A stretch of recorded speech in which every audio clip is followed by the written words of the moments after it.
Mas que bom que muitos ficaram para ouvir o que Deus tem para falar com você nesta noite. E Deus vai falar com você. Aleluia.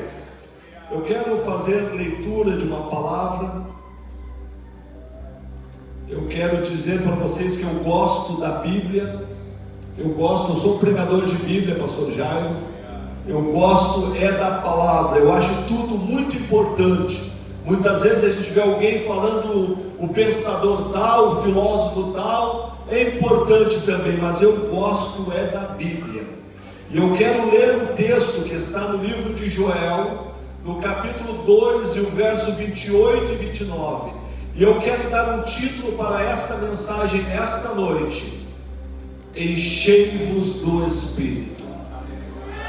E eu quero te dizer nesta noite, já de antemão, como introdução para esta mensagem, que crente sem o Espírito Santo não é crente. Olha para cá.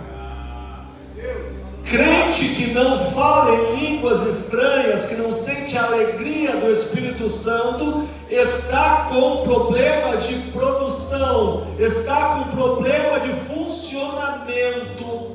E nesta noite é noite para resolver isto. Amém?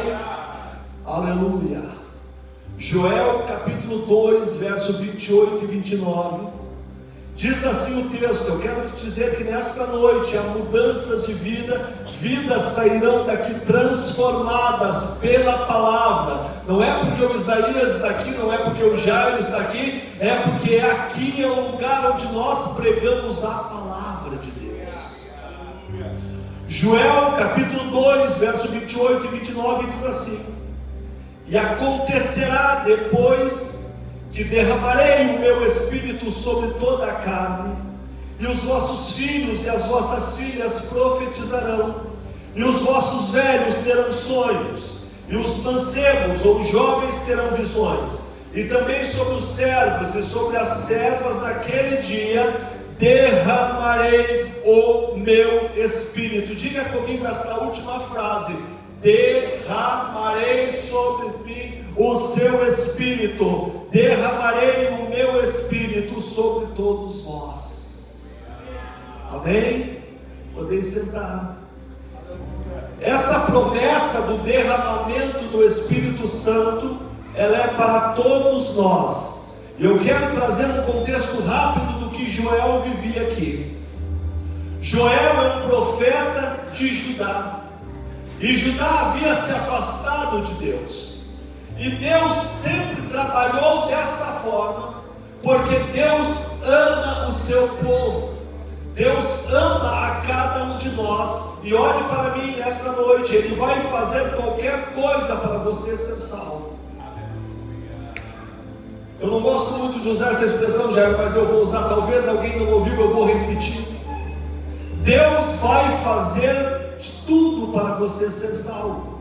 É assim que Ele agia com a nação de Israel. Israel havia se afastado de Deus, e Deus aplica alguns juízos para que este povo se reaproximasse de Deus. E na época de Joel, Deus usa dois juízos. Primeiro, Ele usa um enxame ou uma multidão de gafanhotos que veio sobre a lavoura do povo e acabou com boa parte da alimentação. E não contente com isso, o resto que havia sobrado, há um incêndio, uma seca de grande proporção na cidade de Judá, no país de Judá, e acaba com toda a alimentação daquele povo. É juízo de Deus. Isso Deus faz porque ama seu povo. E eu quero abrir um parênteses. Se você está passando por alguma dificuldade, uma situação que você não vê solução, saiba que isso é o amor de Deus na tua vida. É porque Ele te ama, é por isso que acontecem essas coisas.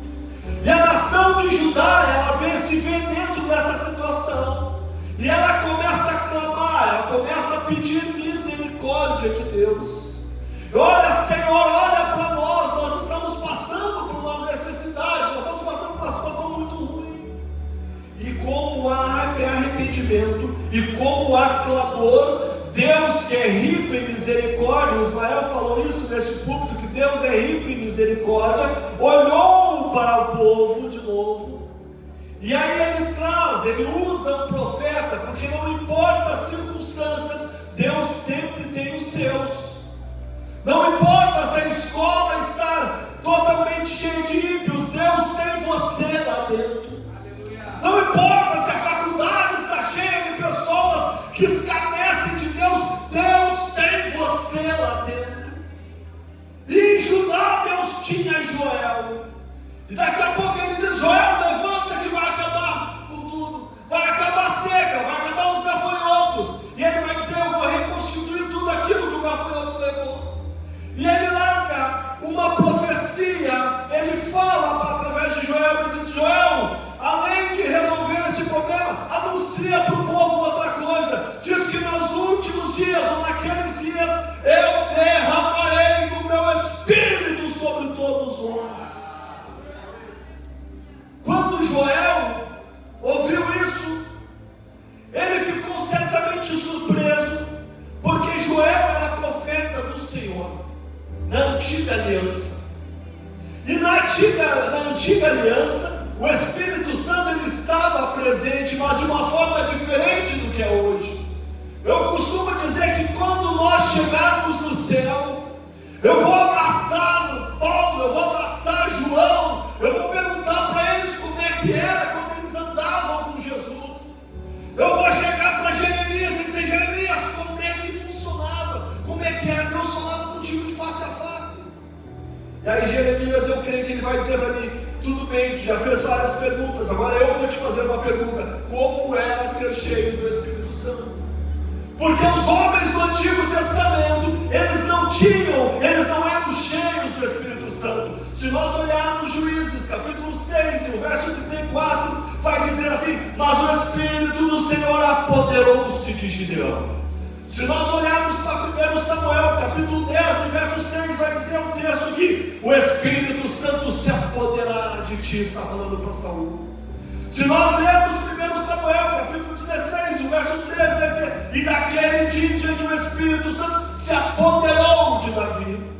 Aí você pode me dizer: Isaías, onde é que está a diferença? Porque naquele momento, o Espírito Santo, na antiga aliança, ele descia sobre uma pessoa, se apoderava dele para uma missão e voltava para os céus. Essa era a ação do Espírito Santo na antiga aliança.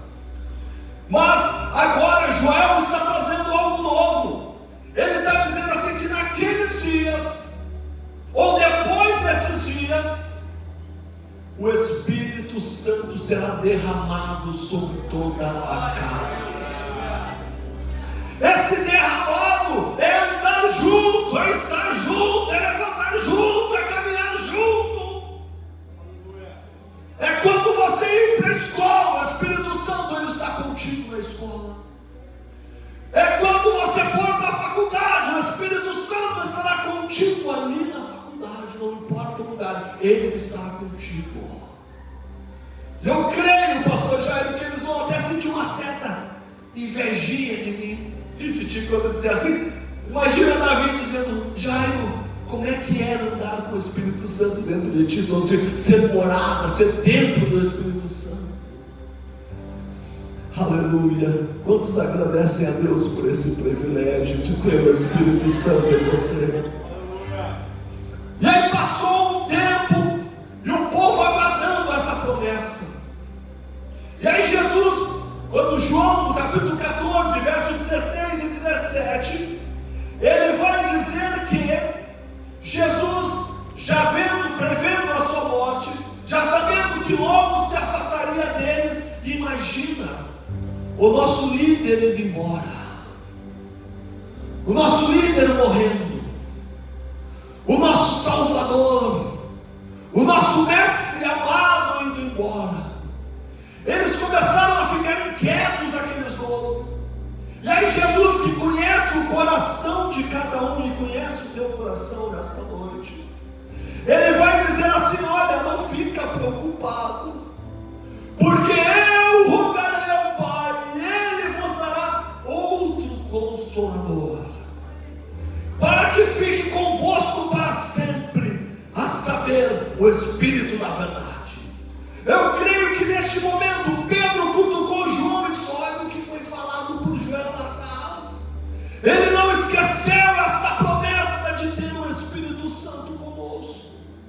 E eu acho lindo, meus irmãos, que a expressão que João usa aqui, que ele escreve aqui, a expressão que o próprio Jesus falou, no grego foi allos parakletos. Essa expressão é linda. Allos significa outro, mas é outro semelhante. Não é outro diferente, é outro igual, da mesma substância, da mesma essência. Tão Deus quanto Jesus, ele é o Espírito Santo. E quando ele usa o termo paracletos, o paracletos é usado para três situações. Eu só vou responder se perguntar quais. A primeira situação que paracletos significa é consolador. Consolador. O que Jesus está dizendo é que ei, eu vou para o Pai, e eu rogarei ao Pai, e Ele vos enviará um Consolador, que está convosco todos os dias. Eu não preciso dizer o que é um Consolador, mas eu entendo que no momento mais difícil da minha vida, no momento em que não tinha mais lágrimas para chorar, no momento em que ninguém me entendia, que os meus amigos se afastaram de mim, que parecia que eu estava sozinho, o Consolador bate no ombro e diz: ei, você não está sozinho. Ei, você não está sozinho, eu estou contigo. Talvez seja o sentimento que eu esteja pregando para alguém nesta noite, é o sentimento de solidão, e não há nada mais triste, principalmente nessa etapa da vida, da adolescência, do que a solidão. Quando os colegas da escola nos deixam na par, quando aquele grupo, aquele amigo que a gente sempre preservou, que a gente sempre achou que era tudo para ele e ele para mim, se afasta, acha outros amigos. Não há sentimento mais triste nessa época. Eu me lembro muito bem disso, da solidão. Mas o Espírito Santo é o Consolador e Ele está contigo. Aleluia, aleluia. É aquele que seca as lágrimas, é aquele que dá a mão no momento de dificuldade. Nunca diga, crente não pode dizer que está sozinho. Você tem o Espírito Santo na tua vida todos os dias. Aleluia. A segunda palavra que está dentro dessa semântica do Paracletos é ajudador. Essa é mais fácil ainda entender. Quando tu está num desafio que você não consegue sozinho, que você olha para os lados e diz: olha, não tem mais solução, sozinho eu não consigo. Alguém está do teu lado, vamos junto, que aí você consegue. Eu sou o teu ajudador. Aleluia. E o terceiro ponto aqui é o advogado, é o justo advogado. É aquele que te defende junto ao Pai. Alguém falou nesse púlpito aqui, que muitas vezes não entende por que Deus ainda usa, muitas vezes não entende por que Deus conta com ele para o seu ministério. Aleluia, é porque tu tens um justo advogado ao lado do Pai, que está te olhando todo momento, e quando você peca, ele está junto ao Pai. Pai, dá mais uma força para ele, perdoa ele mais uma vez. Ele é fraquinho, ele é assim, mas ele te ama, ele tem um coração sincero, ele quer ser fiel a ti. Aleluia. Eu abro um parênteses para dizer nesta noite que veio alguém para este lugar lutando, porque o diabo está acusando de um pecado, dizendo: o que adianta estar na igreja se tu és um pecador? Isso é mentira do diabo. Você tem um justo advogado que está contigo nesta noite. Você está no lugar certo, você está no melhor lugar.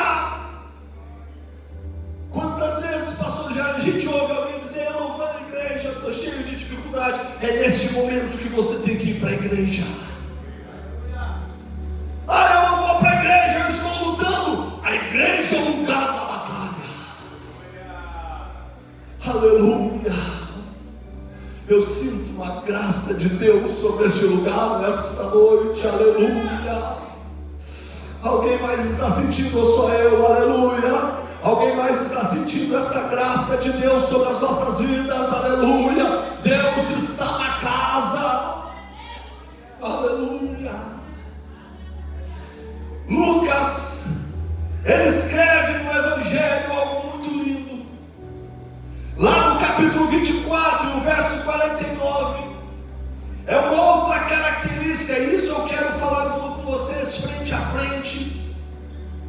Start, é isso? Start, se o meu bom inglês me ajuda neste momento, significa começo, início. Eu sei porque quando eu ligava um videogame lá em casa, dava início, eu apertava o start. Não é assim?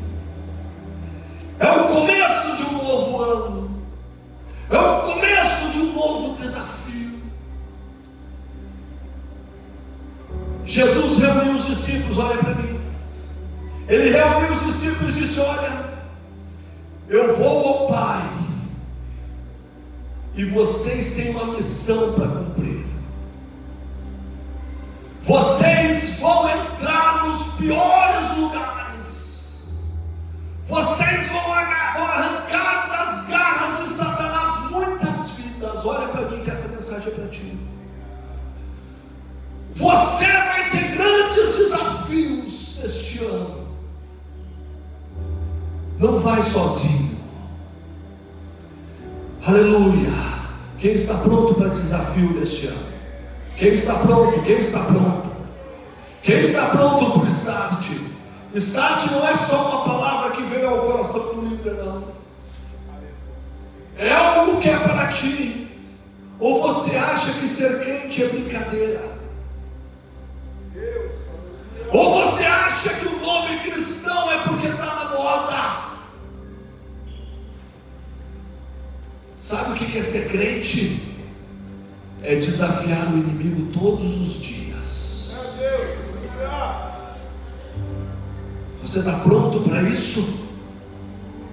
Você tem uma recompensa no céu. Você tem o Espírito Santo que anda contigo como ajudador, como conselheiro, como advogado. Mas o desafio é grande.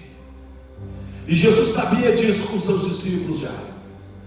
E aí ele reuniu os discípulos e diz assim: eis que sobre vós envio a promessa. Qual promessa? De Joel. A promessa do meu Pai. E aí ele diz assim, ó: ficai porém na cidade de Jerusalém, até que no alto sejais revestidos de poder. Ele está te dizendo nesta noite: o ano começa.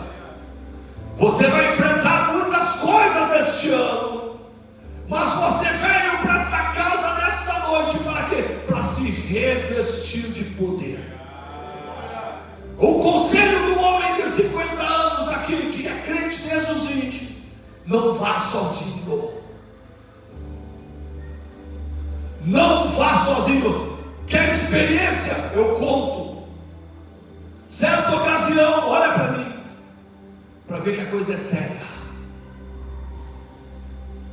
Eu e dois amigos, dou nomes, porque quando é verdade tem que dar nomes, que alguém pode perguntar. Pastor Danilo Zanger, se alguém conhece aqui, levanta a mão, de Zona Norte. E o pastor Rodrigo, lá de Capivari. Estávamos entregando folheto, tínhamos orado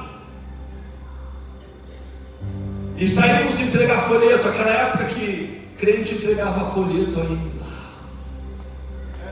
Aquela época que crente pregava aos outros ainda. Quando passamos na frente de um centro, hoje não pode dizer, eu tenho que cuidar como dizer, mas de um lugar onde prestam cultos, dentro principalmente da cultura, de uma cultura mais mística, digamos assim. E aí um contou com o outro. estudantes vão entrar e entregar folheto. Vamos. Entramos lá. Tinha o pai de santo. Pai de santo é Deus, que é pai de Jesus. Mas tudo bem. Entramos ali, entregamos aqueles folhetos. E quando nós saímos à noite, fomos para o culto. O missionário Paulo Duarte estava junto. Do outro lado vinha vindo um rapaz vermelho, que muitas vezes já tinha ido ao culto. E aquele rapaz, quando eu passei por ele, eu disse: paz do Senhor, fulano. Ele se virou para mim e deu um soco que até hoje me dói a mandíbula, e um chute. E nós ficamos assustados, e ele passou por nós. Olhem para mim. Naquele mesmo dia, aquele senhor, aquele rapaz, deu uma marretada na mãe dele e a matou. É coisa séria. O Evangelho não é brincadeira. Por isso que Jesus, quando nos preparou aqueles discípulos, disse assim: ei, vocês vão, mas antes de ir, vai para Jerusalém, vai para o cenáculo, vai orar, depois eu vou revestir vocês de poder. Aí sim vocês vão. Se você veio para esse lugar nessa noite pensando: olha, eu vou aqui para a igreja porque eu quero pregar, eu quero anunciar, eu quero te dizer que nessa noite, antes de você ir, se revista de poder. Você está no lugar certo. É o lugar do estágio, é o lugar da residência. Este é o lugar que você veio nessa noite. Mas abra o teu coração e só saia daqui se você sair revestido de poder. Senão não saia. Não saia. Aleluia. Eu sou do tempo, pastor Jair, não faz muito tempo isso, que nós nos ajoelhávamos para orar e só parava quando alguém falava em línguas estranhas, senão não parava. Eu creio que nós podemos voltar a este tempo. Eu creio que aqui há uma geração preocupada em pregar o Evangelho. Eu creio que eu estou pregando para uma geração que está preocupada em anunciar esse Evangelho do Reino aonde for. Aleluia. Deus conta contigo para esse trabalho. Deus conta contigo para esse negócio. Aleluia. Aleluia. A palavra revestido, ela vem do grego endio, que significa vestir-se de algo, entrar numa roupa, ser envolvido como por uma armadura de poder. Aleluia. Está disponível para você aqui nesta noite. Aleluia. Bendito é o nome do Senhor. E eles permanecem com essa promessa. Eles sabem que vão ser revestidos de poder. Jesus morre, Jesus ressuscita, Jesus vai ao céu. E aí eles fazem como Jesus havia dito: vão orar, ficar em Jerusalém. E eles estão em Jerusalém por 10 dias, orando, clamando, porque tinha um grande desafio a ser enfrentado. E aí eles são reunidos, aleluia, em Atos dos Apóstolos, capítulo 2, o verso 1 ao 4, diz assim, olha o texto: e cumprindo-se o dia de Pentecoste, estavam todos reunidos no mesmo lugar. De repente, aleluia, de repente, a cidade estava lotada, era dia de Pentecoste, festa de peregrinação. Mas naquele rebuliço da cidade de Jerusalém, eu creio que as pessoas passavam pela frente do cenáculo e ouviam alguns loucos orando. Um barulho de oração, mais ou menos 120 pessoas orando,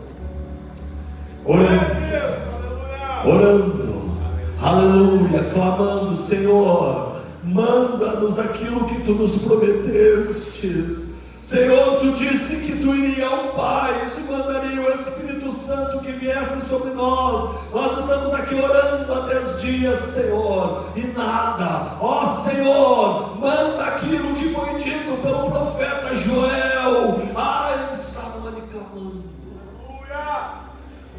E aí Lucas, quando pega a caneta para escrever esse texto de Atos dos Apóstolos, ele começa a lembrar dessa situação. E aí ele começa a dizer: e cumprindo-se o dia de Pentecoste, todos nós, os 120, estávamos orando. Eu adoro quando a Bíblia usa essa expressão, e de repente, porque eu sei que vem algo bom por aí. E de repente, um vento veemente e impetuoso, um sinal audível, que todos ouviram, e eles, sentindo este vento, eles olharam em volta, e aquele vento ele encheu a casa, e foram vistas por eles línguas repartidas como de fogo sobre a cabeça de cada um. O que é isso? É cada um sendo revestido por poder. Revestimento de poder, revestimento de poder, revestimento de poder, aleluia, revestimento de poder. É Deus está revestindo com poder, aleluia, é revestindo. O desafio vai ser grande neste ano, mas Deus está revestindo de poder, aleluia. Sinal visível, sentiram o vento e viram as línguas como de fogo. Deus trabalha dessa forma. E o texto diz que e todos foram cheios do Espírito Santo. Todos. Por que todos foram cheios? Porque todos estavam orando. Por que todos foram cheios? Porque todos estavam clamando. Aleluia. Porque todos estavam unidos. E aí o Espírito Santo desce sobre todos, porque todos têm essa missão. Todos precisam ser revestidos de poder para pregar o Evangelho. Sabe por que muitas vezes você enfrenta as batalhas e perde? Porque você está indo sozinho para a batalha. Sabe quantas vezes você prega para alguém lá na escola e aquela pessoa começa a vir com filosofias, e você não tem resposta? Sabe por que isso acontece? Porque você está indo sozinho.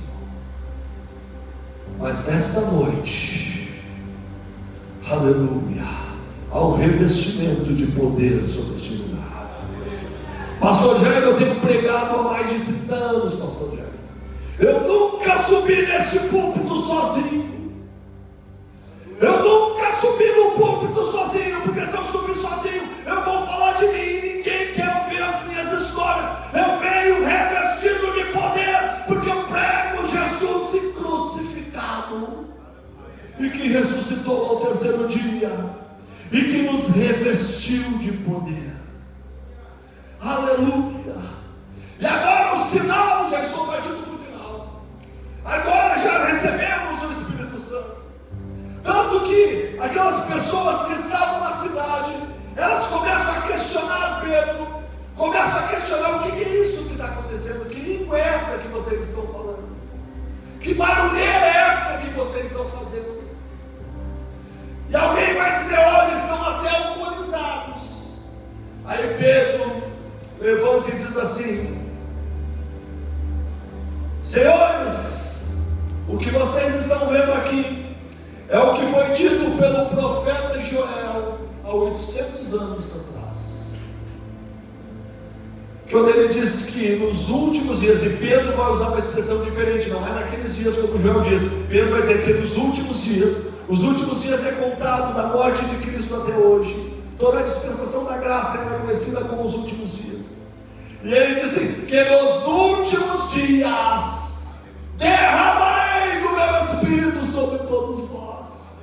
E há um grupo aí chamado sensacionistas que disseram que acabou, que quando João morreu acabou a atuação do Espírito Santo, mas eu sou continuista. Eu creio que os dons espirituais estão na casa até os dias de hoje. Eu creio que nós falamos em línguas estranhas. Eu creio numa igreja que ainda profetiza.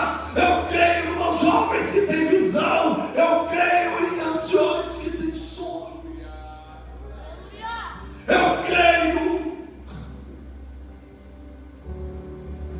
Eu creio no falar em línguas estranhas. Acho lindo. Nós cremos nisso, né, pastor Jair? Nós cremos que Jesus continua batizando com o Espírito Santo. Nós cremos, aleluia. E passado alguns tempos depois, Paulo escrevendo para a igreja de Éfeso, olha para mim, olha o desafio. A igreja, a cidade de Éfeso, ela era conhecida por duas coisas: pela idolatria e pela prostituição. Era uma cidade em que o diabo tinha um livre acesso para trabalhar e fazer o que quisesse dentro daquela cidade. Havia uma deusa chamada Diana, e aqueles moradores de Éfeso, eles adoravam essa deusa. E Paulo, ele está dentro desse contexto, e ele vai falar para os crentes, porque embora tivesse uma cidade muito ruim, uma cidade nas mãos do diabo, havia uma igreja. E aí ele reuniu, talvez numa sexta-noite como esta, ele reuniu a igreja. E alguém podia dizer: Paulo, dá um conselho para nós, Paulo. O que tu pode dizer para nós? Aí ele diz assim: não vos embriagueis com vinho em que há contenda, mas enchei-vos do Espírito Santo. Porque lá fora o diabo está agindo, mas nós precisamos enfrentar, nós precisamos ir lá, e para isso nós precisamos ser cheios do Espírito Santo. E eu acho 4 posições nesse termo: achem cheios. Primeiro lugar, quando Paulo diz para a igreja de Éfeso, ele está dizendo para nós aqui nesta noite, quando ele diz assim, enchei-vos, ele não está dando um conselho, pastor Jair. Ele não está dando uma recomendação. Ele não está pedindo algo para aqueles crentes. Ele está dando uma ordem. Ele está dando uma ordem: enchei-vos do Espírito Santo. Se você quer ser um crente de sucesso, seja cheio do Espírito Santo. Não há como ser crente e não ser cheio do Espírito Santo. Você pode até ser alguém que gosta de vir na igreja. Você pode ser até alguém que gosta de estar na companhia. Mas se você quer ser crente, se você quer ser arrebatado no dia em que Jesus voltar, você precisa ser cheio do Espírito Santo. Aleluia. Eu tenho uma boa notícia para você nesta noite: ainda há tempo de ser cheio do Espírito Santo. Essa porta vai fechar. Então Paulo aqui, ele não está dando um conselho, um pedido, uma opinião. Ele está dando uma ordem. Ou seja, nós como crentes não temos o direito de não sermos cheios. Ele está vetando o nosso direito de ser crente morno. Ele está vetando o nosso direito de ser um crente frio, um crente que só vai na igreja porque o Big Brother está chato. Não, ele está dizendo que para ser crente precisa ser cheio do Espírito Santo. Posso falar, pastor Jair? O senhor me convidou? Posso falar? Eu tenho a permissão do líder. Segundo o banco, então. Segundo ponto, quando ele fala enchei-vos, ele está usando o plural. Ele não está dizendo, pastor, você que é o líder, se encha do Espírito Santo para com contagiar os outros, não. Ele não olha para o pastor Pedro, o pastor Paulo, naquele momento diz: pastor, seja cheio do Espírito Santo para que todos os outros possam ser abençoados através das tuas experiências. Não. Enchei-vos do Espírito. Enchei-vos do Espírito. Enchei-vos do Espírito. É para cada um de nós. É no plural. Não é para o líder somente, mas é para todos. Todos nós precisamos ser cheios do Espírito Santo. Aleluia. A terceira ordem que eu vejo nesse texto, eu preciso apelar para o grego. O grego traz enchei-vos, a palavra enchei-vos como pleuroste, e essa palavra está no presente contínuo. O que eu quero dizer é que esse enchei-vos que Paulo está falando, ele está no presente contínuo. Quer entender isso? João capítulo 2 e verso 1, quando Jesus estava lá naquele casamento, acabou-se o vinho, e aí Jesus diz assim: tragam as vasilhas. E aí Jesus vai enchendo, e encher as talhas.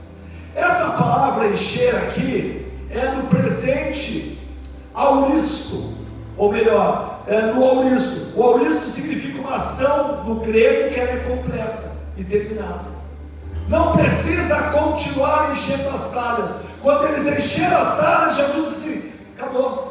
Encheram as talhas, está tudo cheio, acabou. Agora Paulo, ele usa um outro termo, ele usa aqui no presente contínuo. Ele está dizendo que enchei-vos, enchei-vos, enchei-vos. O que significa isso, Isaías? É que eu preciso ser cheio do Espírito Santo hoje, eu preciso ser cheio do Espírito Santo amanhã, eu preciso ser cheio do Espírito Santo continuamente. Não é, eu fui cheio no congresso de 1994 e até hoje eu tenho boas lembranças. Não é isso.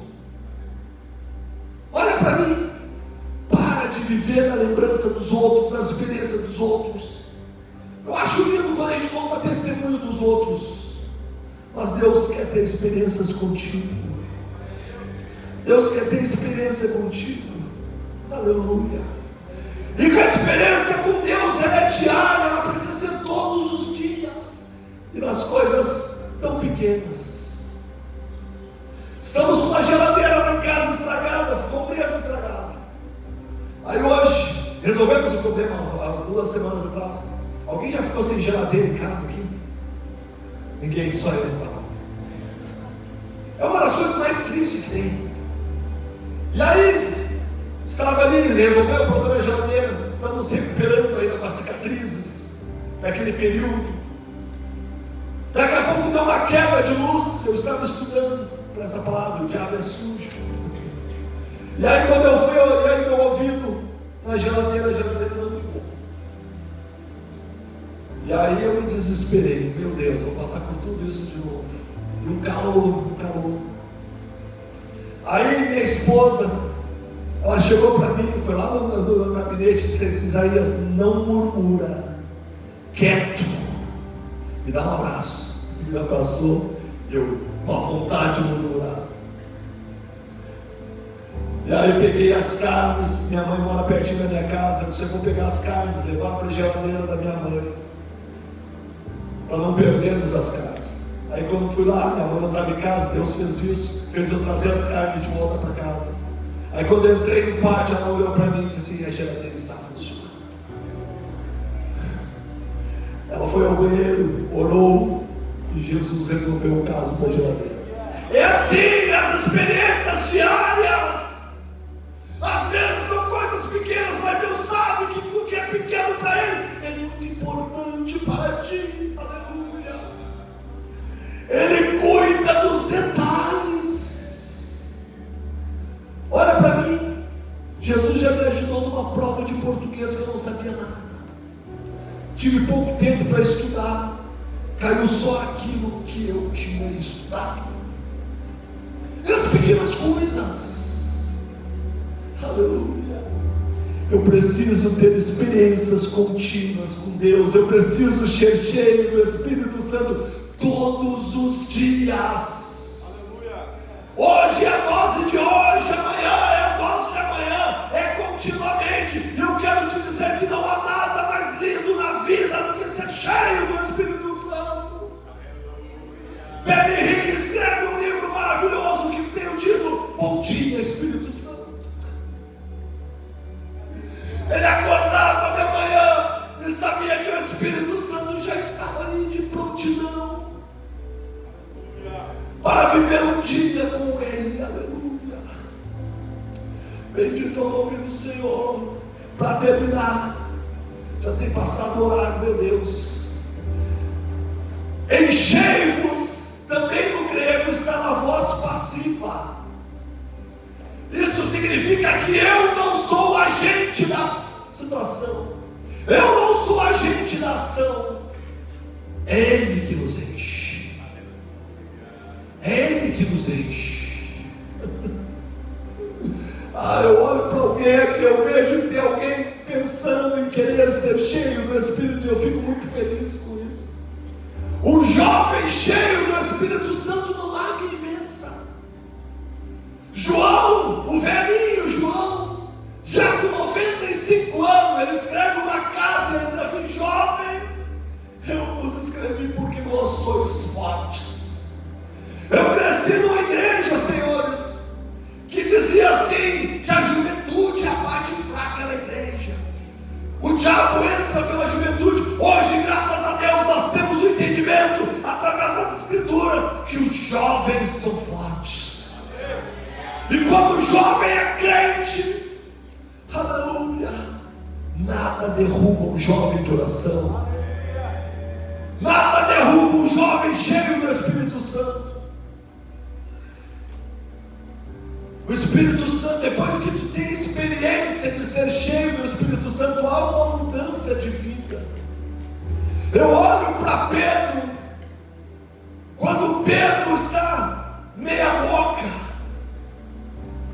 ele está meio cheio só, se é que dá para usar essa expressão, meio cheio.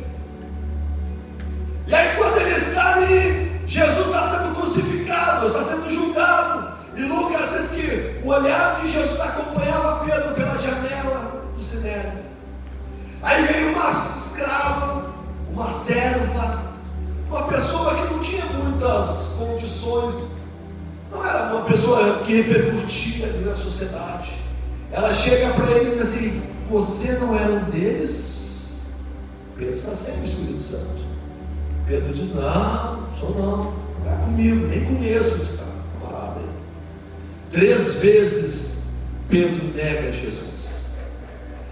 Aí Pedro recebe o Espírito Santo, Pedro é cheio do Espírito Santo, e aí está ele diante do Sinédrio, o Sinédrio podia mandar matar ele. E aí ele vai dizer assim: se nós hoje somos inquiridos acerca do benefício feito ao doente e do modo como ele foi curado, seja conhecido de vós todos e de todo o povo de Israel, que em nome de Jesus Cristo Nazareno, aquele a quem vós crucificastes, eu ressuscitou dos mortos, diante do Sinédrio. Essa é a diferença do homem cheio do Espírito Santo e do homem que não tem o Espírito Santo. Para terminar, Paulo, o maior dos apóstolos, um dos maiores homens que essa terra já teve o prazer de habitar, ele, quando não tinha o Espírito Santo, ele perseguia crente, ele matava crente, ele ia atrás dos crentes para matar crente, não importa, eram crianças, mulheres, eram crentes, ele matava. Esse é Paulo cheio do Espírito Santo, até que um dia, no caminho de Damasco, ele encontra com Jesus, e Jesus enche ele do Espírito Santo. E aí eu vejo Paulo, quando ameaçam ele de morte, ele dizendo: em nada tenho a minha vida por preciosa, contanto que cumpra a carreira que me foi proposta. Mas Paulo, nós vamos te matar. E ele escreve aos Filipenses: porque para mim o viver é Cristo e o morrer é ganho. Paulo, cheio do Espírito Santo, quando está prisão normantina em Roma. Ele está sentado ali, já velho, e ele ouve os soldados pretorianos descendo as escadas para levá-lo até Nero, e quando chegar em Nero vão cortar o pescoço dele. E ele está escrevendo uma carta para Timóteo, mas lembra, agora Paulo é cheio do Espírito Santo. Não é mais aquele Paulo que perseguia a crente, agora ele é cheio do Espírito Santo. E ele ouve aquele barulho, e aí ele começa a escrever para o seu filho na fé, Timóteo: combati o bom combate, trilhei a carreira, guardei a fé, desde agora a coroa da justiça me está guardada, não somente para mim, mas a todos aqueles que amam esta palavra. Isso é o que um homem cheio do Espírito Santo se coloca de pé nesta noite. Eu posso orar, pastor Jair? Você ouviu nesta noite as experiências, a importância de ser cheio do Espírito Santo. E eu quero pedir àqueles que não são batizados com o Espírito Santo, que têm o desejo de ser batizado com o Espírito Santo, se una com pessoas que são batizadas com o Espírito Santo, um grupo de 3. Vamos lá, aleluia, não tenha medo.